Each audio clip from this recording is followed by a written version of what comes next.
So yun nga guys, good morning. So magdi-DIY tayo ngayon kasi yun nga na tawag na nito, napunde yung nakaraang natin, busina. Kaya ngayon aayusin natin, papalitan natin ng yan, Pia horn. Bali nabili ko lang din to ng online sa Shopee. Ito siya, isang Pia horn. Unbox natin siya. Ayun ganyan siya. Okay. So maganda naman siya dito. Yung mga nakaukit, may 400 MHz. Ito nga pala yun, 500 MHz. Tapos sinamahan ko siya ng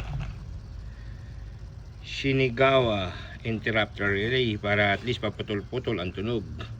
Hindi katulad ng yun parang busina lang na isang Tapos bumili rin kayo ng horn relay. Pag bibilhin nyo to, set na to, may mga ganyan na siya. So ito lang mga kailangan nyo pag sa pag-install. Tapos konting wire. Siya nga pala dito sa may Toyota Vios Gen 1, iisa lang ang wire nito. Ito lang siya. Kung nakikita yung kulay pula, iisa lang yan. Itong wire na kulay green is ito yan sa mini driving light na DIY ko rin.